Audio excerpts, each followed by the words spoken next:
ফেসবুকে টিকে থাকা এখন খুবই কঠিন ব্যাপার। আমরা এত সুন্দর করে ভিডিও বানাই, এত কষ্ট করি একটা ভিডিওর জন্য।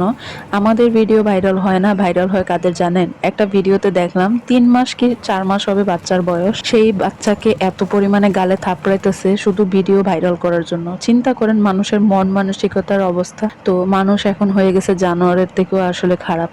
যাই হোক, আমি এই ভিডিওটা না আসলে আমার চোখের সামনে আসলেই বুঝতাম না যে ভাইরাল হওয়ার নেশাটা মানুষের কত পরিমাণে। অবশেষে সেই মহিলা কিন্তু সাকসেস হয়েছে, মানে তার উদ্দেশ্য যেটা ছিল যে ভাইরাল হওয়া। আর এদিকে আমার কিছু আত্মীয় আছে, এরা আমাকে সারা বছরই বলবে আমার বাচ্চাদেরকে আমি একদমই খাওয়াই না, স্বাস্থ্য কেন হয় না, ওদেরকে আমি যত্ন নেই না। আমি তাদের উদ্দেশ্যে একটা কথা বলতে চাই, আপনারা আপনাদের বাচ্চাকে কি খাওয়াইছেন বলেন তো? আপনাদের মুখের কথাই আমি বলি। আপনারা খাওয়াইছেন ফিডার আর সেরিলাক, না হয় আপনারা খাওয়াইছেন সুজি, কেউ আবার খাওয়াইছেন খিচুড়ি। এখানে কোনো খাবারই কিন্তু আপনাদের বাচ্চার জন্য খুব স্বাস্থ্যকর পুষ্টিকর কিছুই না। খিচুড়িটা পুষ্টিকর হইলেও একটা সময় গিয়ে বাচ্চার যখন ১-১.৫ বছর হয়ে যায়, ডাক্তারও কিন্তু নিষেধ করে যে আপনারা খিচুড়ি খাওয়াবেন না। কেন খাওয়াবেন না? আপনারা বাসার খাবারে অভ্যস্ত করবেন। আমার বাচ্চারা কিন্তু বাসার খাবারে অভ্যস্ত, এবং এই ধরনের খাবার আমি ইচ্ছে করে খাওয়াই, কারণ তাদের স্বাস্থ্য যেন আরেকটু হয়। আমারও চিন্তা আছে আমার বাচ্চাদের স্বাস্থ্য নিয়ে।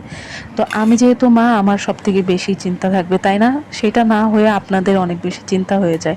এটার কারণ কি আমি আসলেই বুঝলাম না। আমার বাচ্চাদের আমি যত পরিমাণে যত্ন নেই না কেন, যত পরিমাণে খাওয়াই না কেন, যত হেলদি খাবারই খাওয়াই, ওরা কিন্তু এরকমই থাকবে।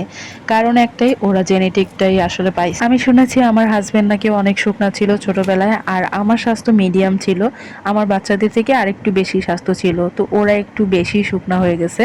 যাই হোক, ওরা সুস্থ আছে এতে আমি খুশি, কিন্তু আমার আত্মীয়রা কিন্তু খুশি না। সেটা ওরা কোনোভাবেই খুশি হবে না। এখন আমি ওদেরকে কেন হেলদি খাবার খাওয়াই, এটা নিয়ে ওদের কথা আছে। যাদের ইন্টেনশনে থাকবে আপনাকে ছোট করার আর আপনাকে দোষারোপ করার, তারা আসলে সবকিছুতেই আপনাকে করবে, ভালো খারাপ সবকিছুতেই করবে। তো বাদ দিলাম সেই কথা। এই দিক দিয়ে দেখেন, আপনাদের সঙ্গে এত কথা বলতে বলতে আমি দুনিয়ার কাজকর্ম শেষ করে ফেলতেছি।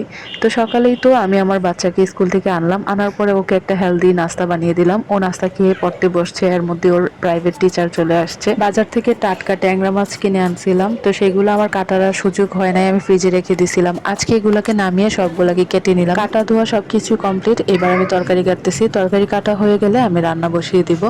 এরই মধ্যে আমি ডাল আর ভাত একপাশে বসিয়ে দিছি। তো এখন হচ্ছে পটল আজকে রান্না করব।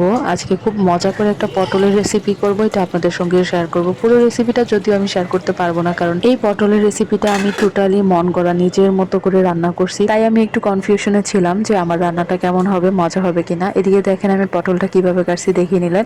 এর মধ্যে কিন্তু ডালটা হয়ে গেছে, তো ডালের বাগারটা আমি দিয়ে দিলাম।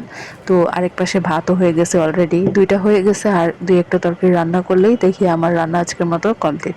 ডালটা রান্না হয়ে গেছে, এবার হচ্ছে ট্যাংরা মাছটাকে ভাজি করব। আমরা কোনো মাছ না ভাজা ছাড়া খেতেই পারি না, অনেকেই দেখি ট্যাংরা মাছ হলে বা পাবদা মাছ এগুলো ভাজেন না। আসলে কাঁচা মাছ আমরা খেয়ে অভ্যস্ত নই, সেই জন্য আমরা যে কোনো মাছই হালকা হলেও ভাজি। তো এই ধরনের মাছগুলো একটু হালকাই ভাজি, খুব কড়া করে ভাজি না। তো আজকে আমি মাছটাকে হচ্ছে মিষ্টি কুমড়া দিয়ে রান্না করতেছি। এই যে মাছ ভাজা হয়ে গেল, তো আমি একটু উল্টে দিলাম। আজকে আমি এই রেসিপিটার নাম কি দেব আপনারাই বলে দেন। পটল রান্নাটা একটু পরে দেখাচ্ছি, আর এইদিকে দেখেন আমার মাছ রান্নাটা কিন্তু হয়ে গেল। আমি এইভাবে মিষ্টি কুমড়া মাঝে মধ্যে রান্না করি, টাটকা যখন মাছ থাকে সেই মাছ দিয়ে রান্না করলে অনেক মজা লাগে। এইদিকে আমার এই পটলের রেসিপির নাম যে কি দিব আমি নিজেও জানি না।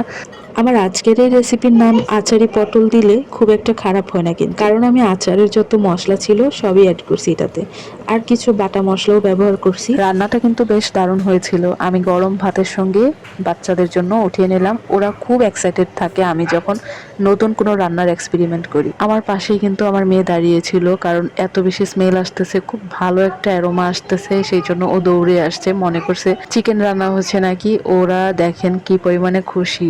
আর দুই ভাই বোন সবসময় এরকম কাড়াকাড়ি করেই খাবার খায়। একদমই মাশাআল্লাহ বলতে ভুলে যাবেন না। ভিডিওর এই পর্যন্ত যারা সঙ্গে ছিলেন সবাইকে অনেক ধন্যবাদ। আজকের ভিডিওটা তাহলে এখানেই রাখছি। সবাই ভালো থাকেন, সুস্থ থাকেন, আবার বেঁচে থাকলে দেখা হবে ইনশাল্লাহ।